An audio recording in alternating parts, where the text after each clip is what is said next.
Now we can look at some strong acids and strong bases. And so there are 7 commonly occurring strong acids. There's more in there. These are the common ones. These are the ones you need to memorize. And so we have HCl, HBr, HI, HNO3, HCl3, HCl4, H2SO4. So you're going to want to make note cards and memorize those. That's going to be important. We need those 7 strong acids. And strong, if you remember from earlier in the video, strong means that when you take one of these strong acids and you put it in water, it completely dissociates. So if you had something like HCl, it's going to completely dissociate into H plus and Cl minus. So that's your hydronium concentration, which basically means if you know this concentration, then you know the concentration of the hydronium ions, and then you can find the pH really easily. For strong bases, the strong bases are the group 1 metal hydroxides and the group 2 metal hydroxides. And so these are the group 1s, right? Lithium, sodium, potassium, rubidium, and cesium. And you can see those on this periodic table, right? So all of these guys with a hydroxide, and then some of the heavier group 2s, so starting with calcium. So calcium, strontium, and barium. Now, because calcium, strontium, and barium are in group 2, they form slightly different bases, right? So it's CaOH2, so you need that too. So for every 1 mole of, just use the pen, for every 1 mole of calcium hydroxide, right, it's going to dissociate into calcium ions and 2 hydroxide ions. Whereas something like, so you get twice as many hydroxide ions for every 1 mole of calcium hydroxide. So, which is different than if you had like sodium hydroxide, that's 1 to 1. You're going to split that up into sodium and hydroxide. So for sodium hydroxide, for the group 1 metal hydroxides, whatever this concentration is, that's the same as the hydroxide concentration.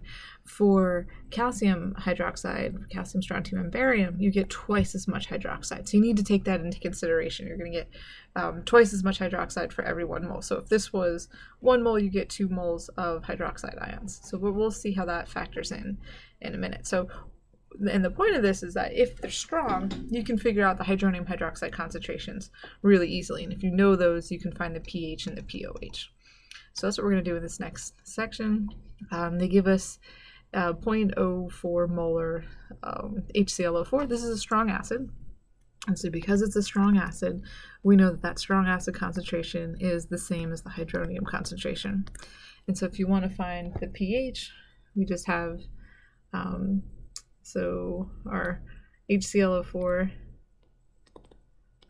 concentration is 0.040, which is equal to the hydronium concentration. And so the pH is just going to be negative log of 0.040 molar. So just take a minute and work that out in your calculator. You should get 1.40 as your pH. There's no units on pH. pH is just whatever it is. I have 2 significant figures here, so I put 2 decimal places over there. And then since this is less than 7, you know it's acidic. For the next one, we have 0.028 molar NaOH, and we're trying to find the pH. So for each one of these, we're trying to calculate the pH. All right, so this one, now they give us the hydroxide concentration, and we need to find the pH. So if we go back to this table, we're starting here, right? They give us the hydroxide concentration, and we need to find the pH. So you could do a couple things. You could find the pOH first, and then 14 minus the pOH will give you the pH, or you could find hydronium and then go to pH. Either way you like to do it, I'll probably do that way. But both, either pathway that you choose should get you to the same position. So hydroxide concentration here, oops. Since this is a group 1 metal hydroxide, right, so sodium hydroxide, the concentration of sodium hydroxide is just the same as the hydroxide ions, which is 0.028 molar. So if hydroxide is 0.028 molar, I can find the pOH of that.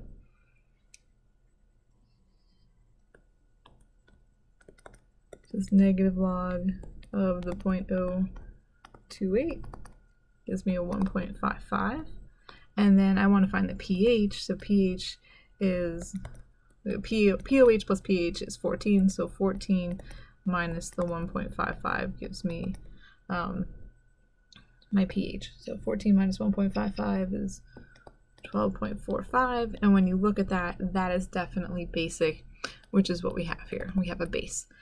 So we want to make sure that you don't stop at the 1.55 thinking that's your pH, because that's not your pH, that's your POH. Because then you might think that you have an acidic solution, but you have a basic solution. Sodium hydroxide is a basic solution, so make sure you get a basic pH. And the last one, this is the tricky one. So if you look at calcium hydroxide, you have calcium hydroxide. That's going to split up into calcium and 2 hydroxide ions. So if the calcium hydroxide concentration is 0.0011, we get twice as much, right? So for every 1 mole of the calcium hydroxide, we get 2 moles of hydroxide ions. Our new molar concentration, because their volume's not changing here, is 0.0022 molar. Okay, so that's our molar concentration here.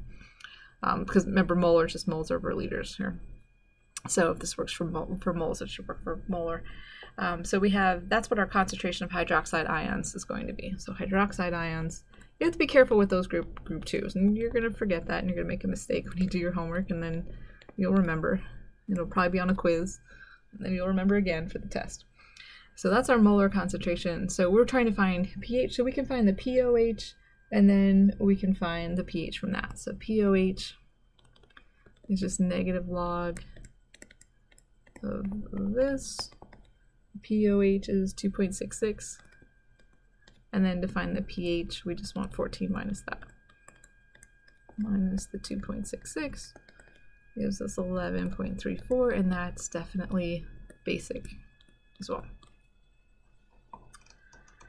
So we have a couple more to do.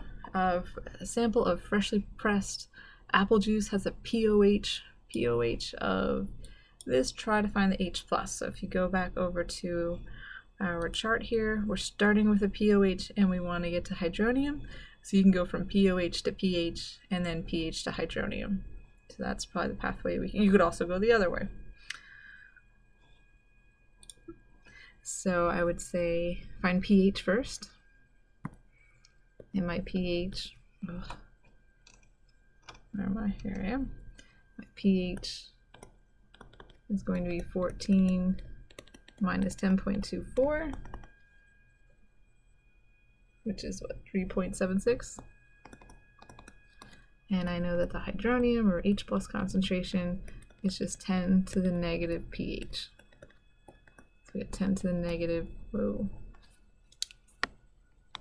10 to the negative 3.76 is 1.71 times 10 to the negative 4.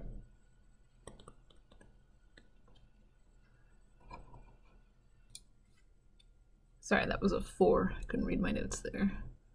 This is a 4. 1.74 times 10 to the negative 4. And that is the hydronium concentration. And the last one is looking at an aqueous solution of nitric acid, also a strong acid. And again, this is only going to work for strong acids. We'll look at weak acids next. An aqueous solution of HNO3, which is strong acid, has a pH of this.